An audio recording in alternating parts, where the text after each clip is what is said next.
अस्सलाम वालेकुम एवरीवन।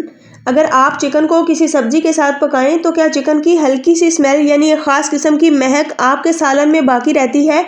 लेकिन अब ऐसा नहीं होगा, क्योंकि अगर आप मेरी इस रेसिपी को फॉलो करके चिकन को वेजिटेबल्स के साथ पकाएंगे तो चिकन की स्मेल नहीं बल्कि अमेजिंग टेस्ट, खुशबू और लजीज किस्म का आपका सालन तैयार होगा।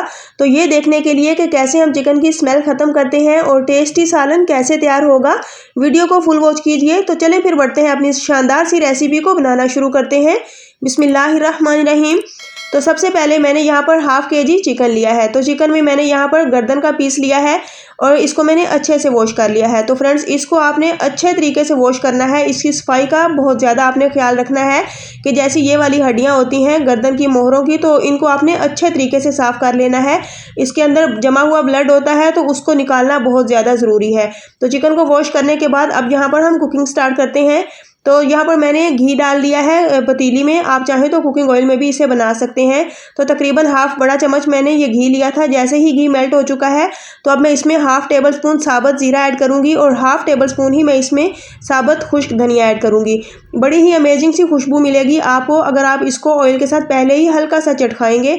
तो अब मैं इसमें डाल दूँगी अदरक और लहसुन फ्रेश कुटा हुआ, ये तकरीबन 2 चम्मच के बराबर है। बस इसको हल्का सा हम सोते करेंगे तकरीबन 10 सेकंड। इस तरह लहसुन अदरक की कच्ची स्मेल भी खत्म हो जाएगी और बड़ी ही अमेजिंग सी खुशबू आने लगेगी। तो बस अब वो स्टेज आ चुकी है कि अब हम इसमें चिकन ऐड करते हैं।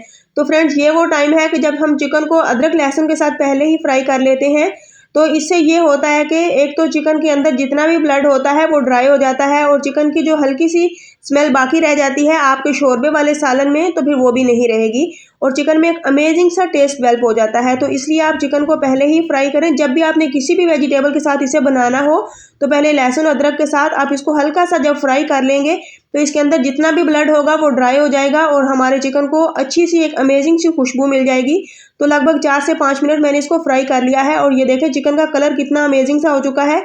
बस आपने इसको इतना ही फ्राई करना है कि हल्की सी इसमें वाइटनेस आ जाए।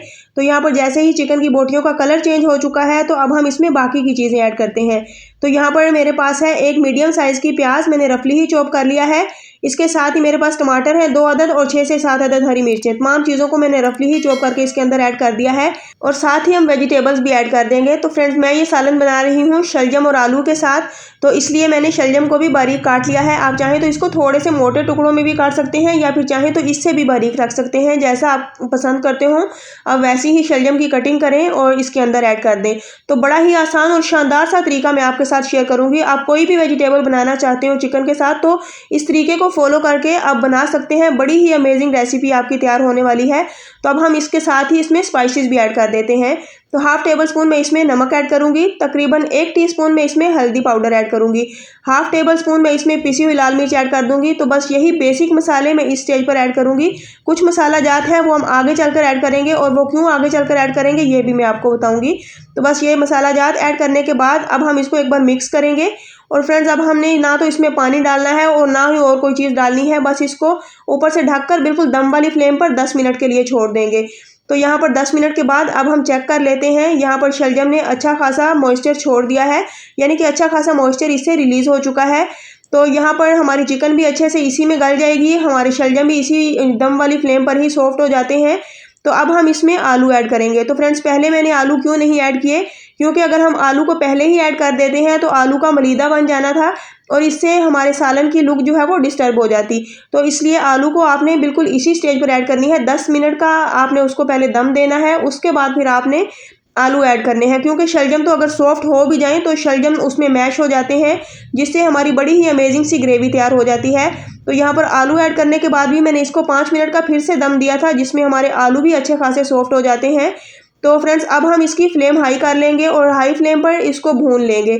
तो आपने इसको लगभग 4 से 5 मिनट लाजमी देने हैं, क्योंकि ऑलरेडी सब्जियां हमारी पक चुकी हैं, बहुत ज़्यादा भी अभी ओवर कुक नहीं हुई, हम इसको भून सकते हैं। अगर आप इसको पहले से ही ओवर कुक कर देंगे तो फिर आपकी सब्ज़ी भूनते भूनते मलीदा बन जाती है। तो लगभग 4 से 5 मिनट भूनने के बाद अब बिल्कुल लास्ट स्टेज में हम इसमें डालेंगे हाफ टेबल स्पून पिसा हुआ धनिया, तकरीबन 1 टीस्पून मैंने इसमें गरम मसाला पाउडर और 1 टीस्पून मैंने इसमें काली मिर्च का पाउडर ऐड कर दिया है।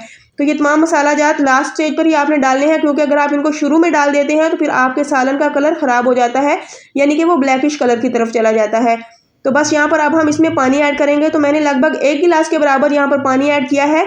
क्योंकि अगर इसमें बहुत ज़्यादा आप शोरबा बनाएंगे तो फिर आपके सालन को अच्छी लुक नहीं मिलेगी। बस हल्का सा मसाला ही इसमें अच्छा लगता है क्यों शलजम में।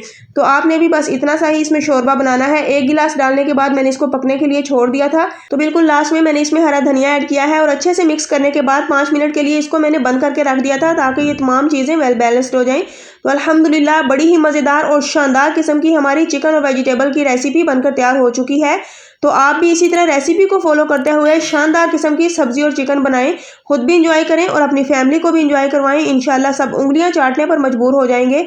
तो रेसिपी पसंद आए प्लीज़ इसे लाइक करें, ज़्यादा से ज़्यादा शेयर करें और मेरे चैनल आसान खाने को सब्सक्राइब कर दें। तो इंशाल्लाह फिर नेक्स्ट लेकर आऊँगी बड़ी ही अमेजिंग और मज़ेदार रेसिपी। मुझे अपनी दुआओं में याद रखिए। अल्लाह हाफिज़।